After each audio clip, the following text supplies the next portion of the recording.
കനത്ത വേനൽ ചൂടിൽ ഉരുകിയൊലിക്കുകയാണ് തലസ്ഥാനം. ആ ചൂടിൽ നിന്നൊന്ന് രക്ഷ തേടാൻ ആളുകൾക്ക് ഏകയാശ്രയം ഇങ്ങനെ മോരും സംഭാരവും അതോടൊപ്പം നാരങ്ങ വെള്ളവും ഒക്കെ കിട്ടുന്ന ഈ ചെറിയ ചെറിയ കടകളാണ്. ഞാനിപ്പോൾ ഉള്ളത് കിഴക്കേക്കോട്ടയിലെ ഒരു മോര് കടയിലാണ്. മോര് തീർന്നു ചേച്ചി? രാവിലെ എപ്പോഴാ തുറക്കുന്നത്? 9 മണിക്ക്. ആണോ? അപ്പൊ മോര് സാധാരണ എത്ര പോവായിരുന്നു? എത്ര ഗ്ലാസ്? ഗ്ലാസ് എണ്ണ എടുത്തിട്ടില്ല, ഞങ്ങൾക്ക് പാലിന്റെ കണക്കാണ്. ഇപ്പൊ ഒരു 60 ലിറ്റർ പാല്. 60 ലിറ്റർ പാലിന്റെ മോര്, 120 ലിറ്റർ തൈര്. അത്ര തീർന്നു? അത്രയും തീർന്നു. ഇപ്പൊ എന്നാ മിച്ചമുള്ളത്? ഇപ്പൊ ഒന്നുമില്ല, എല്ലാം തീർന്ന്. അതിന് ഈ വെയില് കൂടി കഴിഞ്ഞാണോ ഇങ്ങനെ? വെയില് നല്ല കൂടുന്ന അനുസരിച്ച് പാല് ഞങ്ങൾ കൂട്ടിക്കൊണ്ടേയിരിക്കും. ഇനിയിപ്പോ 2 ദിവസം കഴിയുമ്പോൾ നാളെ ഇന്ന് കൂടുതലെടുക്കും, നാളെ അതിന്റെ അപ്പുറമായിരിക്കും കൂടുതലാണ്. എല്ലാ തവണ ഈ മാസങ്ങളിലാണോ ഇങ്ങനെ?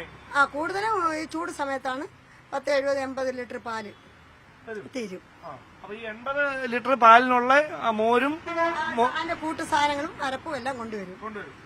ഇവിടെ വെച്ചാണോ ഉണ്ടാക്കുന്നത്? എല്ലാം കുറച്ച് ഇവിടെ വെച്ച് ബാക്കി വീട്ടിൽ വെച്ച്.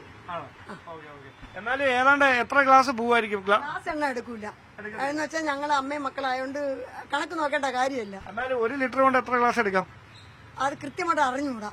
കാര്യം എന്ന് വെച്ചാൽ ഇങ്ങനെ കൂടുതൽ ഇങ്ങനെ കലക്കി കൊടുക്കല്ലേ. ചേച്ചി ഒറ്റയ്ക്കാണ്? 2 ആമക്കളും കൂടെ ഉണ്ട്. 3 പേരാണ്. മോരല്ലാണ്ട് ഓറഞ്ച് സർബത്തും ഉണ്ട്, മോരും ഉണ്ട്. അപ്പൊ ഈ ചൂടിനെ ഇങ്ങനെ അതിജീവിക്കാൻ നമുക്കുള്ള തന്നെയാണ് രക്ഷപ്പെടാൻ പറ്റുന്നത് എന്താണ്? മോരും വെള്ളമാണോ അതോ സർബത്താണോ? ഏതാ?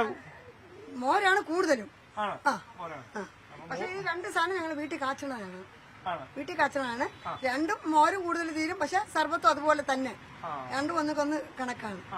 എത്ര വർഷമായി ഇങ്ങനെ? 18 വർഷമായി. അപ്പൊ ഇനിയുള്ളത് സർബത്താണ്. അന്ന് 2 സർബത്ത് എടുക്ക്, ഞങ്ങള് ചൂടെടുത്ത് ഇങ്ങനെ.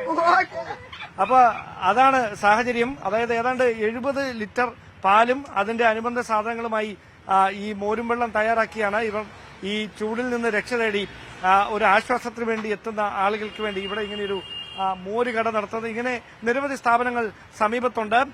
ഒരുപക്ഷെ രാവിലെ 9 മണിക്ക് തുടങ്ങുന്ന ഈ കടയിലെ ഈ മോരും വെള്ളവും മറ്റ് സർബത്തുമൊക്കെ ഉച്ചയോടെ തന്നെ തീരുന്നു എന്ന് പറയുമ്പോൾ എത്രയധികം ചൂട് ആളുകളെ ബാധിക്കുന്നു എന്നതിന്റെ ഒരു നേരിട്ടുള്ള ഉദാഹരണമായി മാറുകയാണ് ഈ സ്ഥാപനം.